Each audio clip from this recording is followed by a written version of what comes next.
So you might have saw the title of this video and said, man, not another negative person. Not another person who just won't let things play out. Don't get me wrong. I really, really want to believe in the Wyatt Six. And look, we knew they were coming. They had all the QR codes for a few months. They did an excellent job in paying tribute to Bray Wyatt. Bray Wyatt would have been proud at the way Monday Night Raw ended this week. To have Nikki Cross crawling out of the door towards the lantern, pointing to the back, and then you see all of these bodies laid out. Poor Chad Gable. He's just not having a great week. And you get to see the different members of the Wyatt Six.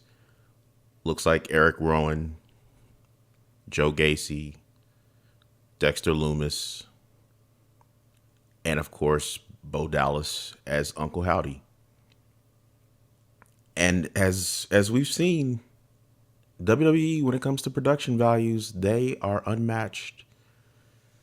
I mean, when you think about the angle that we saw CM Punk come to the ring at Clash of the Castle, when you think about the overhead shot of Ludwig Kaiser and Braun Breaker going at each other, and then Kaiser getting speared, I mean, the ending segment is something we're never going to forget.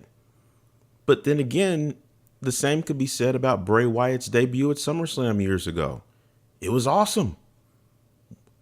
The internet was going crazy. And then his re-debut a few years ago. It was awesome. The internet was going crazy. Unfortunately, those were the highlights of each run. And it's sad to say it, but look, this is 2024. Dark characters historically have not worked in wrestling. I think we kind of take it for granted because The Undertaker worked for 30 years in kind of different iterations. But you go back through the history of the WWE, you think about characters like Papa Shango, Gangrel, even Kane. Kane worked for a little bit. Not that long. His career was kind of strange because the dark parts of Kane's character really only lasted for a few years before they decided to just make him more human and really just a big guy with a mask on. So someone like, let's just take the big dog Undertaker. If you go back to when the Undertaker debuted back in 1990 and you take his gray glove era, it's probably when he did some of his best character work. It's also when he had some of his worst matches. And ultimately, that's what's going to happen here with this new faction. We have no evidence to believe that anything is going to be different. When Bray Wyatt debuted, it was amazing. But then he had to get in the ring. He had to cut promos. He was good at the promo stuff. But his ring work, it was awful. The character contributed to this, and other wrestlers have talked about it. It was awful to work with him because you've got this guy who's somewhat no-selling, kind of like a zombie. And like I said, it worked for the Undertaker back in the 90s, but this is 2024. In a world where WWE has allowed kayfabe to be shattered into a million pieces, it's really hard to believe that the Wyatt Six just killed half of the staff backstage. So am I to believe that Triple H is dead? Or was he busy taking a shit while the Wyatt Six came and basically offed half of them? Or maybe all of them. I don't know. Where's Michael P.S. Hayes? Was he among the bodies? How will this play out? Will they just all come back with just maybe some bandages on their head? Will Chad Gable's gunshot wound just magically go away? I want this to work. I think we all want it to work. But at some point, they can't keep doing this. They can't keep. Look, let's break down who's in it. You got Dexter Lumis, you got Eric Rowan, you got Joe Gacy, you got Nikki Cross, and you got Bo Dallas. The sixth member could be Alexa Bliss. It could be the spirit of Bray Wyatt. Really doesn't matter at this point. The ones that you do have, the 5 that you do have, are largely jobbers. Mid-carders at best. What's their path forward? What are they going to do? Do they go after belts? Do belts mean anything to them? Does Nikki Cross wreak havoc on the women's division? Do they book her strong?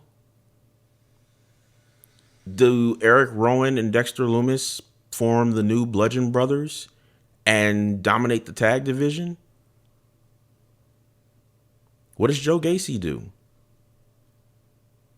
What does this faction look like in 6 months? What's the long-term play here? Right now, we're seeing a repeat of what happened with Bray Wyatt, which makes for an unbelievable moment, a great ending to Raw, but not much else. So I'm highly pessimistic about how this faction is going to work, given what I've seen over the last, 5 to 10 years. I still have no idea why the cult leader, swamp leader, however you want to describe him, why that version of Bray Wyatt wasn't more successful. Besides the fact that they just kind of kept burying him with matches against John Cena or Undertaker or any people like that. To me, that's the character that has the most potential for growth. If I'm Bo Dallas, that is the character that I come back or I debut as. To me, those are there's a lot more to work with there. But this supernatural stuff just doesn't play in 2024. It was even a stretch back when I was a kid. Back in the 80s and 90s when you had characters like that. And they, lightning struck with The Undertaker. You could argue it struck twice with Kane. But there have been so many examples where that just doesn't fly. And especially in a time where, as I said before, kayfabe is dead. What are we doing here? To what end is all of this? But as I said before, I hope I'm wrong. I know I'm not the only person who feels this way.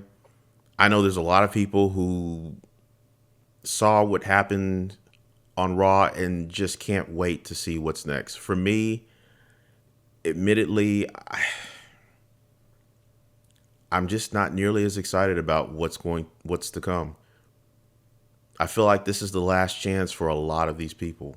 They brought Eric Rowan back. But for Dexter Lumis, we haven't seen him in about a year and a half. We haven't seen Nikki Cross also probably in the same amount of time. I just feel like this is the last chance for a lot of them. And they're being put into a corner with gimmicks that just don't have any staying power. Like, what do you do when they actually get in the ring and the bell rings? Or do they just stay in the back and do skits and promos all day long? I don't know. Hopefully Triple H and his staff have actually mapped out long-term plans for this group. I hope so. But with all that said, it was a great debut, a great tribute for Bray. Bray would be proud. I just hope that they are able to do more than what Bray was able to do.